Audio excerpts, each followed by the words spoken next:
Hey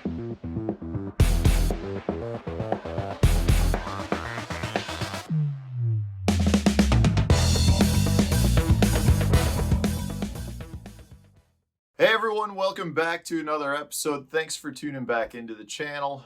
I've got my buddy Hank here, and today we're going to do something that I've probably had more requests to do than anything else, and that is to give a tour of what I call the basement bait shop. So we're going to kind of walk you through some of the stuff that's down here. It's kind of cleaned up, kind of messy. You know, I've got it kind of organized, so I figured this is probably not a bad time to do it because so many of you guys want to know what's down here. And I feel like you're probably going to be a little let down and a little unimpressed. There are some cool little trinkets. A lot of the stuff in the room are things that have personal meaning to myself. And from that standpoint, they may not be all that super exciting for you guys, but I figured we would show it to you. Before I get into it, I do want to remind you guys that if you're looking to purchase tackle like what I've got on the wall, go to the description of the video, click the link to therealshot.com, use the discount code that's listed there, and you'll get 10% off your order. Helps the channel out, helps a local tackle shop out, and you guys save a little bit of money on tackle. All right, so let's do it. I'm going to take the camera. We're going to walk you around. Yep. Really have no idea how I'm going to start with this, but let's just start right here with the main bench. This is my tackle rod tinkering bench. It's about, I think it's about 8.5 feet long. So this is where I do all my rod building. And I've got another arm that runs this way. So when I get into full-blown rod building, I can definitely move a bunch of stuff, make a lot of room, and get going. I am still building all my rods just using a hand wrapper like we've got here. Very simple, very basic, inexpensive, and works perfectly for everything that I need. You can see up here, I don't know if you guys have seen this before in the videos, but so what I did is I hung a curtain rod across the top here on both sides, and I used that to put all my rods up there. I've got on the right side over here with the reels, those are all kind of game ready that I just pull down and I pretty much can tie a rod onto. I've got a bunch of spare blanks over here that I've built, and then in the far left I've got my bigger musky tackle stuff sitting up over on the side. But it works really well to get all of the rods out of the way and utilize space that I normally wouldn't use. So that's where I keep all the rod and reels. As you can see outside, it is snowing lightly today. Nice cold winter day. So if I scroll over to the side here, we've got, this is what I call my Wall of Fame board. I've done videos on this in the past that you've probably haven't seen because they're very lightly viewed videos from right when I started the channel. But every bait that's up here has a story. And I talk about the stories as to how those baits got hung on the wall and why they're on the wall. So if you're interested in that, go back and check out my early videos about my Wall of Fame baits. Some very cool stuff, some stuff that was given to me from some top-end professionals that mean a lot to me, some baits that I've used to win tournaments, just various things. I mean, to point out a couple, like here's right here, that's a swim jig that Tom Mansour gave to Hank at last year's MLF lacrosse tournament that Tom won. So he literally caught some of his winning fish on day 3 on that bait. Just lots of stuff. Underneath it, this is a little memory board thing that my wife put together for the first Forest Wood Cup that I qualified for back in 2014, I think is what it was. You can see a young Austin Felix fishing for the University of Minnesota there. Kind of cool to see some of the names that you got to fish against in that. Here's me. So that was the first one I had. Moving over, this is where I keep all of my different stacks of tackle, various containers. Everything in this section here are game boxes. So, you know, if I need a box of Wiggleworts, I got a box of Wiggleworts. If I need a box of Tubes, I got a box for tubes. So those are things that I swap in and out of my boat. Underneath, this stuff is all extra kind of just random baits that are out of the package. So if I've got several boxes that say topwaters, it's just random topwaters thrown in those boxes. But if I come across something that I need in the future, I can pull it out, move it up into the game day topwater box. Up top, you can see I've got a lot of my musky baits and swim baits hanging around the edge. I am a big fan of musky fishing, which I don't, that's one of those things I don't get out and do it as much as I'd like. I have a lot of my bigger bass swim baits. I've got some phony shads hanging here, some other customs that people have made, and it goes all the way around the side. So that's the musky baits hanging, some of the musky baits. And then I've got other stuff up here that I need, like my sunglasses, kind of neat back here. You can see those are all binders that I've got made for specific lakes. When I used to work in the corporate world, I used to print off a lot of aerial photos when I was sitting at my desk, and I would put them into binders and make books so that I had those on the water with me. Don't need those anymore with the Lowrance stuff that allows you to get aerial photos, but kind of neat. Up top, I've got a bunch of my spare Abbey Garcia reels and some other miscellaneous stuff. Moving over to the side, this is kind of my bookcase full of various things that I use to build stuff. So I've got, all my different supplies. This is all different hairs and marabous, fly tying vices, different types of glitter and painting supplies, just various different hooks and stuff for doing molding or pouring my own lead. I've got the lead stuff, a lot of that out in the garage. Just various stuff. My blade bait section up here, mostly old silver buddies for fishing late fall. Definitely something that I like. You guys can also see my bourbon barrel tops hanging on the side there. I am a big bourbon fan, collecting them for quite some time. Wish I hadn't sold most of them at this point. So then over here, I've got, this is all my hard baits and all of my different baits that I use on a pretty much regular basis. Not everything up here is what I would consider stuff that I even use much anymore, but it's where I store it. So I've got all my hard baits. I got a lot of Vision 110s and plus ones. I really don't throw the jerkbait as much as I did in my early part of my career. And back then, for sure, the Vision 110 was a way to go. I've since branched out into a lot of different jerkbaits, but I've got a huge collection of them, mostly because my buddy Chad Randalls, who's on the Bridgeford team, also ran at one point Chad's Megabass warehouse, if you guys didn't know that. And he got out of it several years ago, but he sold me a big bunch of his inventory where I took all the Megabass baits, sold most of them, and kept the handful that I liked, which is why I've got a lot of Vision 110s, various other baits that I really like to use.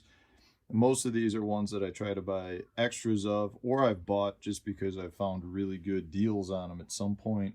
Got a lot of my bigger glide baits down in this section.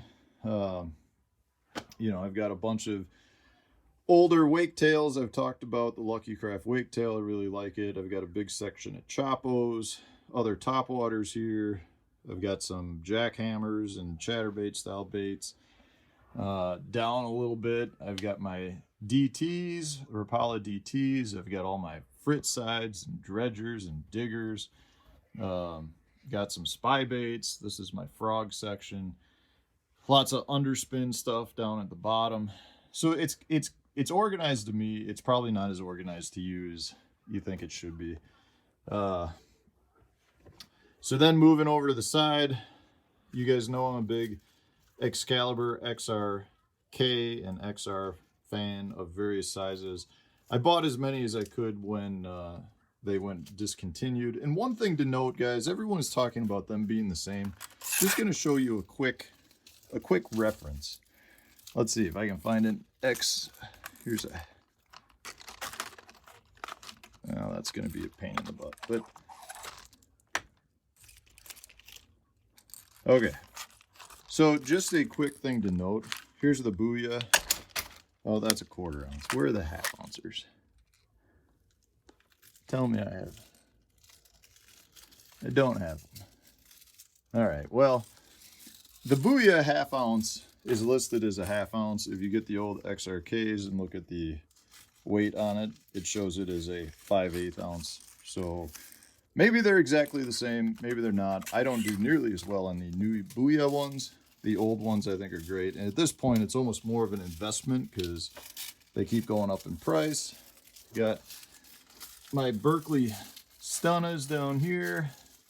Some more random swim baits, some bass trick stuff, just a bunch of swim baits that have accumulated over time. This is all different terminal tackle stuff that I've got, various stuff, you know, the same thing. I've got a ton of Gamakatsu stuff. A lot of that stuff I don't ever use, but I bought a huge lot of Gamakatsu stuff like 10 years ago off eBay, and I've just got a lot of stuff now that I don't necessarily use.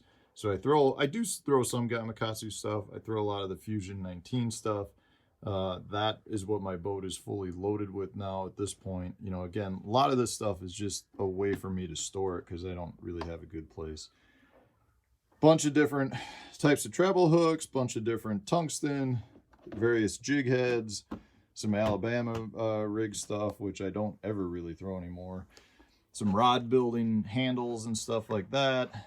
Moving over, we got spinner baits, some hair jig stuff, a few random jigs, and then I've got my Berkley section, which is a little sparse right now, but it's because that stuff has all been plucked off the wall and it's in my boat or my truck right now, ready to go for tournaments. But this stuff is a huge workhorse for me. I mean, I've got various flipping stuff. These are Max and Creature Hogs here that are empty, pit bosses, flatworms, the 8-inch, 4-inch, 7-inch worms, all different stuff. I mean, the Max Scent, here's all generals, this whole category. I've got, these are all Berkley deals over here. So stuff that I really like. I really like the wind-up worm too, but they're starting to get rid of that. The power swimmers. So then if you move over to the side, this is all Zoom, and I know it looks like a ton of Zoom, but it's almost all 2 baits. So this category, all the way down to the floor, are speed craws in various colors. This row is all brush hogs in various colors. And the speed craw used to be, when I say used to, I'm talking probably 15 years ago, probably, let's say 10 years ago. That was the only bait I flipped. I have not thrown a speed craw in years at this point, so I've just got them on the wall. The brush hog is still a bait that I do like to use. It's got its time up in the Wisconsin area in the late summer periods, and you can use them everywhere. It's, in my opinion, one of the better creature style baits. But again, I've just got whole racks of them. And then this row, the right row of Zoom stuff, is some random stuff. Flukes. You know, we've got some, those are speed craws, flukes, some floating worms, some magnum trick worms, a handful of things, a couple of super chunks, which is what I used to throw years ago as well. And then this is just some random different stuff. We got some gambler baits. We've got some, you know, a few striking menaces and different things. Hank, you want to show your tackle box? He's getting the itch. He was all excited, so he's going to show his tackle box. He's got a tackle box that weighs about 20 pounds. What do you some of your favorite baits in there, Hank? He's very organized, as you can see. He's got stuff. Oh, he likes some of the Robo Worm Neds. He picks them out based on color. What do you catch the most bluegills on? Some gulp, some of the different gulp pieces. Probably that one.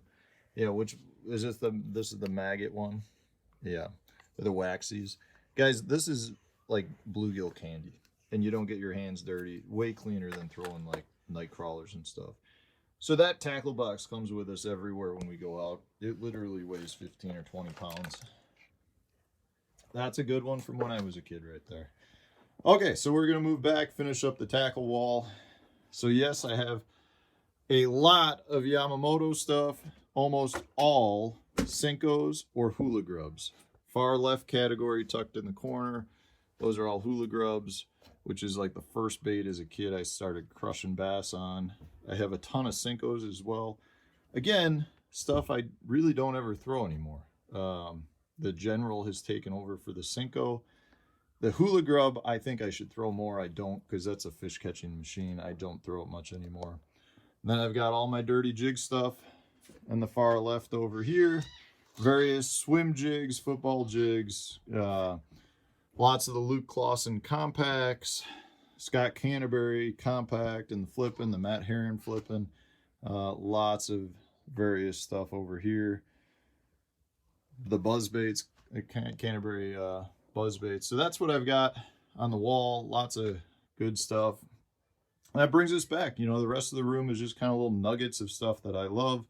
Matt Stockton's bass I've talked about. He did my smallmouth Braveheart t-shirt design.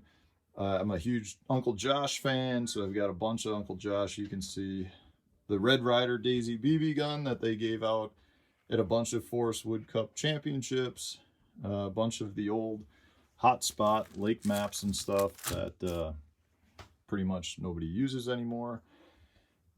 So yeah, various other things. I've got a handful of plaques that, you know, that I've won stuff around here. Most of the plaques that I have, if it's the bigger tournaments, they're in a display case, and if it's stuff that's most of the plaques is just, I've got a whole room at my parents' lake house up in the Hayward, Wisconsin area that are full of it. So yeah, I got some more musky baits hanging on the wall, various little accolades. These are calendars that they handed out at the championship. There's a bunch of them behind there.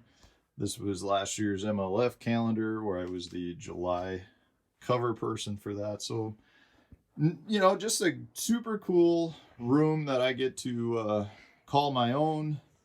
When we bought the house, the basement was unfinished, and I finished it into my tackle room.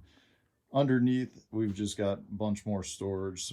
There are some baits and stuff, rod building supplies, just more storage for various things. It's a kind of messy under there, but that's it, guys.